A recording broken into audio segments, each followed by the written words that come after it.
Yeah. You tuned into the P. Rice Show on 89.5 FM WSKB, and that was entitled That Love by Sincere the Hashassins, and we chopping it up with him right now. What's good, man? What up, y'all? Hey, yo, man, that's a fresh track, man. I love the sample, produced by Shepard, man. Appreciate it. And the lyrics, man, are very positive, uplifting, and very true, man. Very hits the heart, man. You know, you can tell you wrote that ish. You know, just coming straight from you. You know, no preservatives, no nothing, man. For sure. Alright, man. So, you guys been at work, man, with the Hashassins. But before we get into more about some of the stuff you guys been doing, like such as contests with R.A. the Rugged Man. Yeah, We gotta mention a little bit about that. But how'd you guys come up with the duo name, the Hashassins? Well, the Hashassins actually comes from a 16th century cult, which was like a cult of assassins, and they actually they ate hash. And they used it for certain like medical needs and stuff like that. So that's how they got the name, and their name was actually the Hashassins. Oh. So we sort of like took it from that and switched it up a little bit because we're marijuana advocates, no lie, and so we sort of switched it up a little bit, put our own spin on it, the Hashassins. And like lyrical assassins, so got that in there too. Absolutely. So that's how we came up with that. Yo, man, but you guys are, you're some dope assassins, man, with the lyrical, hip hop. You guys coming through with it. Hey, This is perfect, man. Perfect guest for my show today, with the celebration for 420, man. Yeah, no doubt. And I totally just learned something about your duo's names. I feel like I should have known that before you come on to the show, but I really had no clue what the Hashassins, man. I really didn't even think to even look up like the meaning behind it, man. Yeah, a lot you of look it people up, you don't get know the that. group, and wow, you're telling me it's a cult from like the 19th century, 18th century. You said it was 16th. Yeah. 16th. Oh man, now we going way back. I know, way back there. Gotta hit the history books, man. But yo, besides being an MC, man, you are now a historian, bro, and a marijuana advocate. So hell yeah, man. We gonna get into, the trees a little while into the show, but for some more hip hop for peeps to just kick back and roll up a nice joint too, man, definitely check out the Hashassins on SoundCloud, iTunes, man. You can also pick up Hip Hop Scholars Volume 1. Hey man, they got much more project coming soon. They got a mixtape also in the making as well. Could you tell us a little bit about that? Yeah, we got a mixtape in the making right now. We're taking our time on it. No title yet. We're actually going to wait until all the tracks are done and recorded to come up with a title. Okay. Yeah. Is there any reason why? Or? No real reason why. We're just trying to take a little different direction towards this mixtape. And one thing that we're also doing that's different on this one than any of our other projects is we're going to make sure that all of our tracks are completely done. Like all the beats are purchased, all the verses are written, all the hooks, all the features are done. We're going to get all that stuff put together before we even go to record it. And then we're going to record it all probably within a month, hopefully. Oh, sweet. Yeah, and we got 12 to 15 tracks planned, depending on what we think should be on there and stuff, And who are some of the producers that you guys want to work with or have started working with for the project? Yeah, we've already purchased a couple beats from, we're actually about to cop a couple from Hashassins to God. That's one of our main dudes also. He's crazy on the MPC. It's ridiculous. But also we're of course going to work with Shepard. Already got one or two from him. Wes Wax, another producer out from New York. Also, what I'm really trying to do is, Jam Law Records, Ninth Wonders label. Oh, hell yeah, I love Ninth Wonders. Oh, yeah, for sure.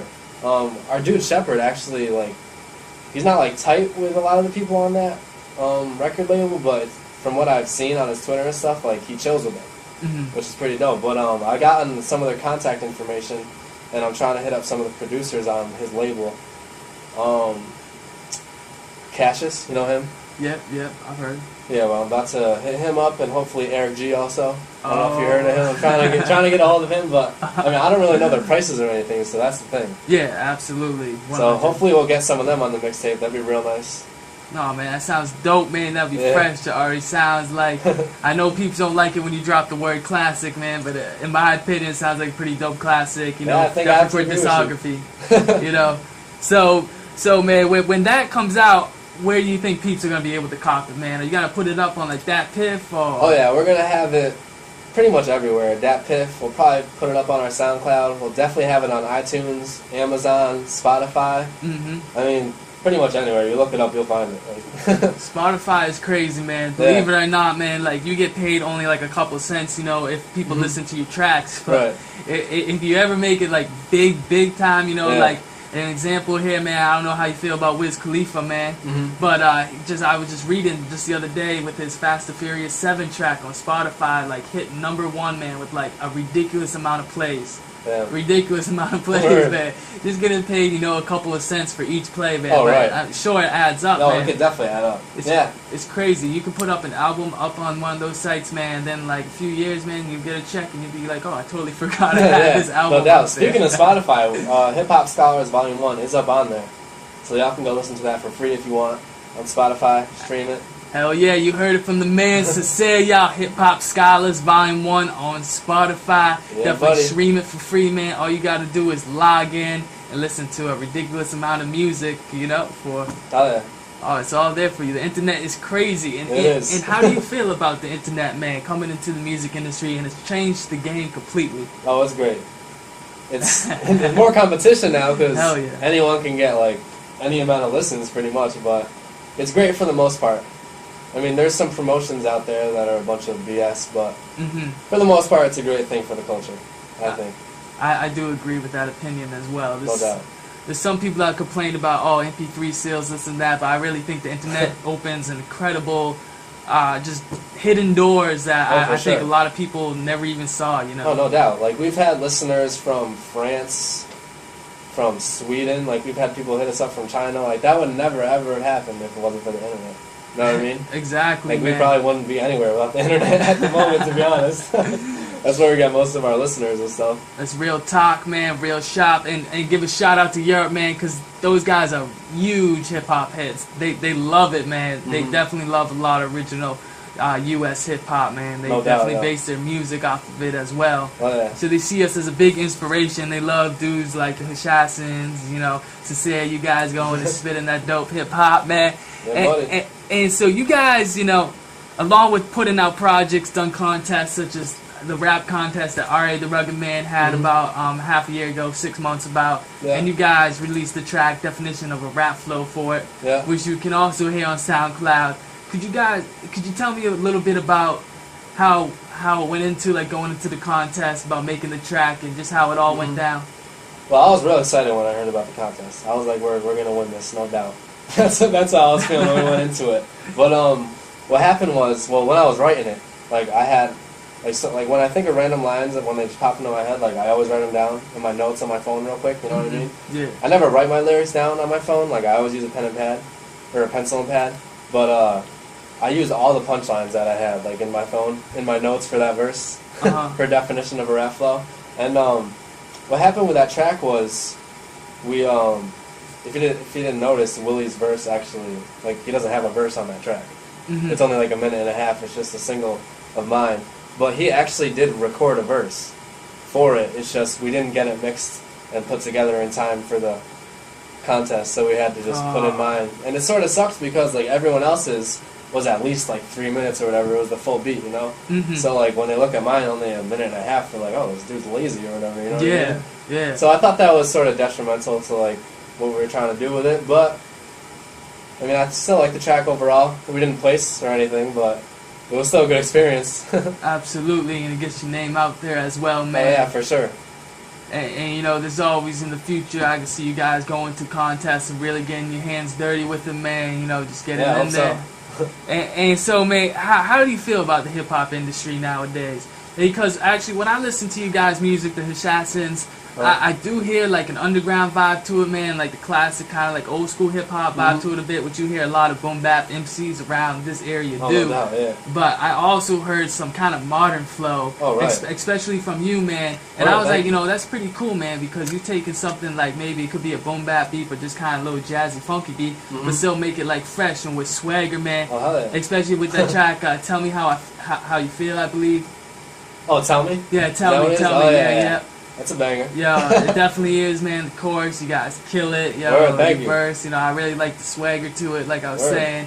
whether or not I know some MCs would be like the word swagger, like yo, man. You label me that, so I don't know if you want me saying that to your music with that label to it, but I'm fine with that. I mean, maybe flavor would be the right word. Flavor, yeah. Definitely, man. That's definitely more hip-hop-ish, I would say, more garage, you know. No doubt, yeah. And going back to our sound, like, I do agree, like, we have that old school feeling, but I also, like, I think that we have a futuristic sound also. You know what I mean? Like, I really, like, you can compare us to certain, like, people, like, maybe with our voice or, like, something like that, but, like, overall, I don't really think you can compare us to, like, anyone else.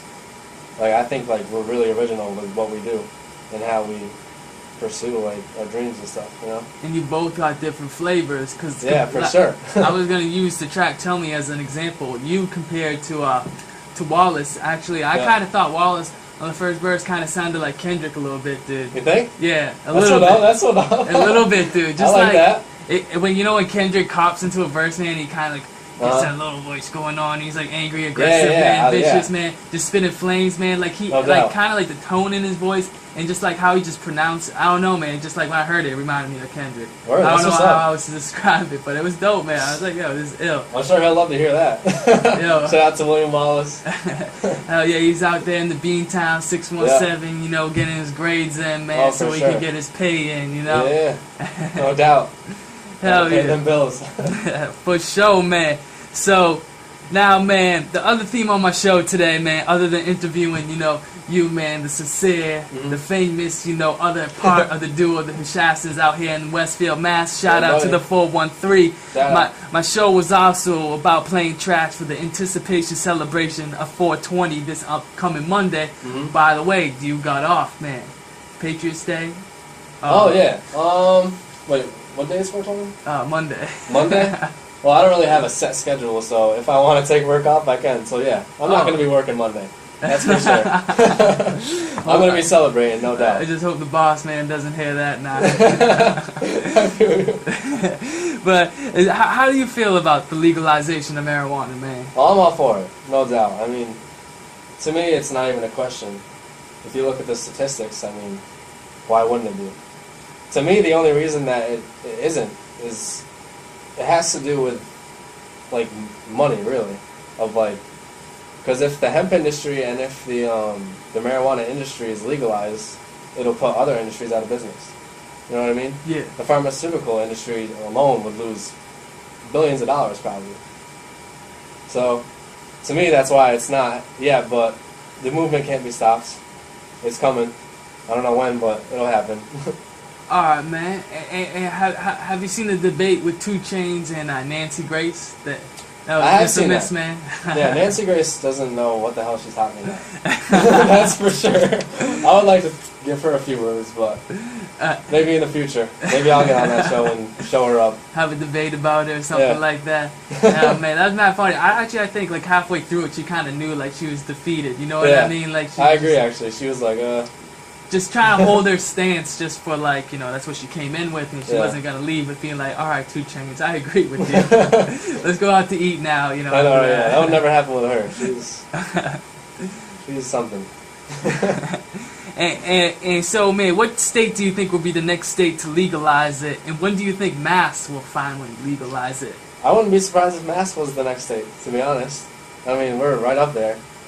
But, who knows? It could be really any state. Soon enough, it'll be all the states.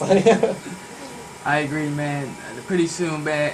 And you know, Massachusetts is a very liberal state. You know, we speak out for what we want. You know, we're not afraid what we're saying. You know, my pops always told me, he's like, yo, the city of Boston, man, you go to Boston, like, he was telling me about just, like, famous performers that been there and gotten booed off stage. He's like, man, you go to Boston, people gonna, like, boo you off stage, especially over here on the East Coast, you know, Northeast, New York, man. It's rough we out stay here. true.